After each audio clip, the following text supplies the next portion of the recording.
বিসমিল্লাহির রহমানির রহিম। প্রিয় বাংলাদেশ,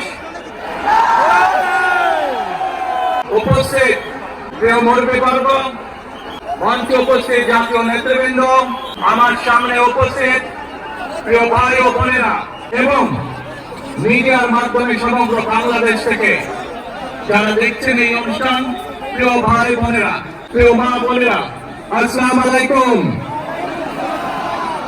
প্রিয় ভাই বোনেরা, আজ প্রথমে আমি রব্বুল আলামিনের দরবারে হাজারো লক্ষ কোটি শুকরিয়া জানাতে চাই। রব্বুল আলামিনের অশেষ রহমতে আজ আমি আমার প্রিয় মাতৃভূমিতে ফিরে আসতে পেরেছি আপনাদের দোয়ায়। আপনাদের মাঝে প্রিয় ভাই বোনেরা, আমাদের এই প্রিয় মাতৃভূমি 1971 সালে লাখো শহীদের রক্তের বিনিময়ে অর্জিত হয়েছিল। ঠিক একইভাবে 75-এ আবার 7ই নভেম্বর আধিপত্যবাদের হাত থেকে রক্ষার জন্য সেদিন সিপাহী জনতার বিপ্লবের মাধ্যমে আধিপত্যবাদের হাত থেকে দেশকে রক্ষা করা হয়েছিল। একইভাবে পরবর্তীতে 90-এর স্বৈরাচারের বিরুদ্ধে এদেশের জনগণ, এদেশের খেটে খাওয়া মানুষ তাদের গণতান্ত্রিক অধিকারকে ছিনিয়ে এনেছিল, কিন্তু তারপরে ষড়যন্ত্রকারীদের ষড়যন্ত্র থেকে থাকেনি। আমরা তারপর দেখেছি 2024 সালে, 71 সালে এই দেশের মানুষ যেমন স্বাধীনতা অর্জন করেছিল, 2024 সালে এদেশের ছাত্র জনতা সহ সর্বস্তরের মানুষ, কৃষক, শ্রমিক, গৃহবধূ, নারী, পুরুষ, মাদ্রাসার ছাত্র সহ দল মত নির্বিশেষে, শ্রেণী পেশা নির্বিশেষে সকল মানুষ সেদিন 2024 সালের 5ই আগস্ট এই দেশের স্বাধীনতা এবং সার্বভৌমত্বকে রক্ষা করেছিল। প্রিয় ভাই বোনেরা, আজ বাংলাদেশের মানুষ কথা বলার অধিকার ফিরে পেতে চায়, তারা তাদের গণতান্ত্রিক অধিকার ফিরে পেতে চায়। বাংলাদেশের মানুষ চায় তারা তাদের যোগ্যতা অনুযায়ী ন্যায্য অধিকার পাবে। প্রিয় ভাই বোনেরা, আজ আমাদের সময় এসেছে সকলে মিলে দেশ গড়ার। এই দেশে যেমন পাহাড়ের মানুষ আছে, এই দেশে একইভাবে সমতলের মানুষ আছে। এই দেশে মুসলমান, বৌদ্ধ, খ্রিস্টান, হিন্দু সহ বিভিন্ন ধর্মের মানুষ বসবাস করে। আমরা চাই সকলে মিলে এমন একটি বাংলাদেশ গড়ে তুলব আমরা, যেই বাংলাদেশের স্বপ্ন একজন মা দেখেন, অর্থাৎ একটি নিরাপদ বাংলাদেশ আমরা গড়ে তুলতে চাই। যে বাংলাদেশে একজন নারী, একজন পুরুষ, একজন শিশু যেই হোক না কেন নিরাপদে ঘর থেকে বের হলে নিরাপদে ইনশাআল্লাহ ঘরে আবার ফিরে আসতে পারে। প্রিয় ভাই বোনেরা, এই দেশের জনসংখ্যা অর্ধেক নারী, 4 কোটিরও বেশি তরুণ প্রজন্মের সদস্য, 5 কোটির মতন শিশু, 40 লক্ষের মতন প্রতিবন্ধী মানুষ রয়েছেন, কয়েক কোটি কৃষক, শ্রমিক রয়েছেন।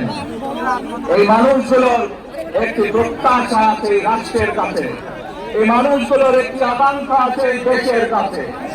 আজ আমরা সকলে যদি ঐক্যবদ্ধ হই, আজ আমরা যদি সকলে প্রতিজ্ঞাবদ্ধ হই, তাহলে আমরা এই লক্ষ কোটি মানুষের সেই প্রত্যাশাগুলো পূরণ করতে পারি ইনশাআল্লাহ। 71 সালে আমাদের শহীদরা নিজের জীবন উৎসর্গ করেছিলেন এইরকম একটি বাংলাদেশ গঠনের জন্য। বিগত 15 বছর স্বৈরাচারের বিরুদ্ধে শত শত হাজারো গুম খুনের শিকার হয়েছে। শুধু রাজনৈতিক দলের সদস্য নয়, নিরীহ মানুষও প্রতিবাদ করতে গিয়ে অত্যাচার নির্যাতনের শিকার হয়েছে, জীবন দিয়েছে। ওসমান হাদিকে হত্যা করা হয়েছে, ওসমান হাদি শহীদ হয়েছে। ওসমান হাদি চেয়েছিল এই দেশের মানুষের জন্য গণতন্ত্র প্রতিষ্ঠিত হোক, এই দেশে মানুষের গণতান্ত্রিক অধিকার প্রতিষ্ঠিত হোক, এই দেশের মানুষ তাদের গণতান্ত্রিক এবং অর্থনৈতিক অধিকার ফিরে পায়। আজ 24-এর আন্দোলনে যারা শহীদ হয়েছেন, ওসমান হাদি সহ 71-এ যারা শহীদ হয়েছেন, বিগত স্বৈরাচারের সময় বিভিন্ন ভাবে খুন করে শিকার হয়েছেন, এই মানুষগুলোর রক্তের ঋণ যদি শোধ করতে হয়, আসুন আমরা আমাদের সেই প্রত্যাশিত বাংলাদেশ গড়ে তুলব, যেখানে আমরা সকলে মিলে কাজ করব, যেখানে আমরা সকলে মিলে আমাদের প্রত্যাশিত বাংলাদেশকে গড়ে তুলব। ভাই বোনেরা, আমাদেরকে ধৈর্য ধারণ করতে হবে। বিশেষ করে তরুণ প্রজন্মের যে সদস্যরা আছেন, আপনারাই আগামী দিন দেশকে নেতৃত্ব দেবেন, দেশকে গড়ে তুলবেন। এই দায়িত্ব তরুণ প্রজন্মের সদস্যদেরকে আজ গ্রহণ করতে হবে, যাতে করে এই দেশকে আমরা সুন্দরভাবে গড়ে তুলতে পারি। শক্ত ভিত্তির উপরে গণতান্ত্রিক ভিত্তি, শক্তিশালী অর্থনৈতিক ভিত্তির উপরে যাতে এই দেশকে আমরা গড়ে তুলতে পারি। আমার সাথে আজকে মঞ্চে এখানে বহু জাতীয় নেতৃবৃন্দ বসে আছেন। আসুন আজকে আমরা দোয়া করে আল্লাহর দরবারে দোয়া করে আল্লাহর রহমত আমরা চাই। যে সকল জাতীয় নেতৃবৃন্দ এই মঞ্চে আছেন, মঞ্চের বাইরে যে সকল জাতীয় আরো নেতৃবৃন্দ আছেন, আমরা সকলে মিলে এই দেশকে নেতৃত্ব দিয়ে আমাদের বাংলাদেশের জনগণের প্রত্যাশিত সেই বাংলাদেশকে আমরা গড়ে তুলতে চাই। আমাদেরকে যে কোনো মূল্যে আমাদেরকে এই দেশের শান্তি শৃঙ্খলা রক্ষা করতে হবে। যে কোনো উস্কানের মধ্যে আমাদেরকে ধীর শান্ত থাকতে হবে। প্রিয় ভাই বোনেরা, আমরা দেশের শান্তি চাই, আমরা দেশের শান্তি চাই, আমরা দেশের শান্তি চাই। প্রিয় ভাই বোনেরা, মার্টিন লুথার কিং নাম শুনেছেন না আপনারা? তার একটি বিখ্যাত ডায়লগ আছে, I have a dream। আজ এই বাংলাদেশের মাটিতে দাঁড়িয়ে আপনাদের সকলের সামনে আমি বলতে চাই, বাংলাদেশ জাতীয়তাবাদী দলের একজন সদস্য হিসাবে আপনাদের সামনে আমি বলতে চাই, I have a plan for the people of my country, for my country। আজ এই পরিকল্পনা দেশের মানুষের স্বার্থে, দেশের উন্নয়নের জন্য, দেশের মানুষের ভাগ্যের পরিবর্তনের জন্য।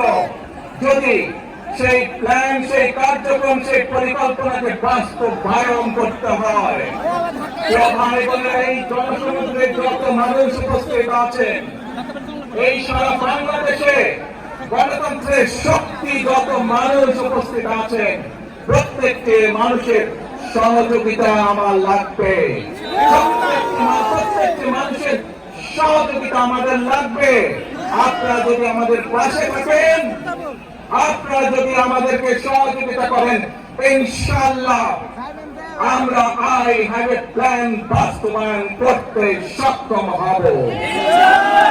আসুন আমরা আল্লাহ রাব্বুল আলামিনের দরবারে হাত তুলে প্রার্থনা করি, আমরা যেন হে রব্বুল আলামিন, হে একমাত্র মালিক, হে একমাত্র পরবর্তীকার, হে একমাত্র রহমত দান করে, হে একমাত্র সাহায্যকারী, আজ আপনি যদি আমাদেরকে রহমত দেন, তাহলে আমরা এই দেশের মানুষ কঠোর পরিশ্রম করার মাধ্যমে আমাদের প্রত্যাশিত বাংলাদেশকে গড়ে তুলতে পারবো। এই দেশ এবং এই দেশের মানুষের পক্ষে থাকে, আল্লাহর সাহায্য, আল্লাহর দয়া এই দেশের মানুষের উপরে, এই দেশের উপরে থাকে, ইনশাআল্লাহ আমরা আমাদের প্রত্যাশিত বাংলাদেশ গড়ে তুলতে সক্ষম হব। প্রিয় ভাই বোনেরা, আজ আসুন আমরা সকলে মিলে প্রতিজ্ঞা করি যে ইনশাআল্লাহ আগামী দিনে দেশ পরিচালনার দায়িত্বে যারা আসবে, আমরা সকলে নবী করিম সাল্লাল্লাহু আলাইহি সাল্লামের যে ন্যায় পরায়ণতা, সেই ন্যায় পরায়ণতার আলোকে আমরা দেশ পরিচালনার সর্বোচ্চ চেষ্টা করব। আজ আপনারা জানেন, এখান থেকে আমি আমার মা দেশনেত্রী খালেদা জিয়ার কাছে যাব। একটি মানুষ, যে মানুষকে এই দেশের মাটি, এই দেশের মানুষকে নিজের জীবনের থেকেও বেশি ভালোবেসেছেন, তার সাথে কি হয়েছে আপনারা প্রত্যেকটি মানুষ সে সম্পর্কে অবগত আছেন।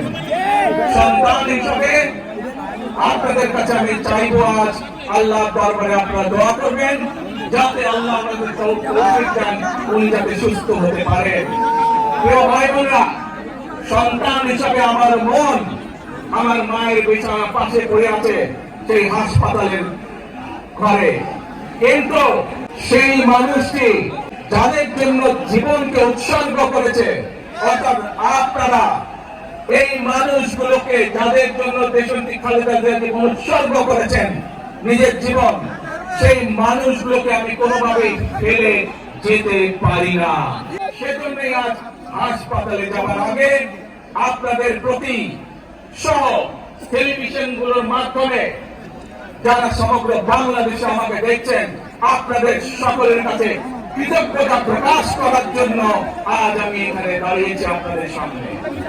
প্রিয় ভাই বোনেরা, আসুন আমাদেরকে আজকে নিশ্চিত করতে হবে, আমরা যে ধর্মের মানুষ হই, আমরা যে শ্রেণীর মানুষ হই, আমরা যে দলের রাজনৈতিক দলের সদস্য হই অথবা একজন নির্দলীয় ব্যক্তি হই, আমাদেরকে নিশ্চিত করতে হবে যে কোনো মূল্যে আমরা আমাদের এই দেশের শান্তি শৃঙ্খলাকে ধরে রাখতে হবে।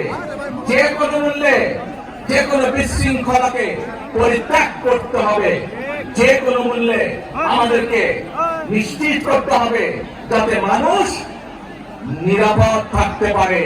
শিশু হোক, নারী হোক, পুরুষ হোক, যে কোনো বয়স, যে কোনো শ্রেণী, যে কোনো পেশার, যে কোনো ধর্মের মানুষ যেন নিরাপদ থাকে, এই হোক আমাদের চাওয়া আজকে।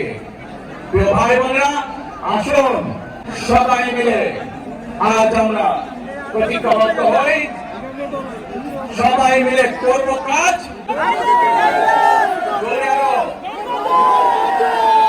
সবাই মিলে করব কাজ, আমাদের বাংলাদেশ।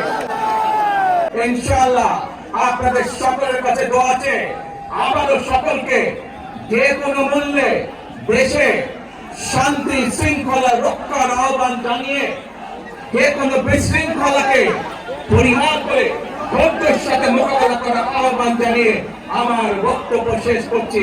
আবারও আপনাদের কাছে কৃতজ্ঞতা প্রকাশ করছি আজকে আমাকে এইভাবে বরণ করে নেওয়ার জন্য। আল্লাহ হাফেজ। বাংলাদেশ জিন্দাবাদ।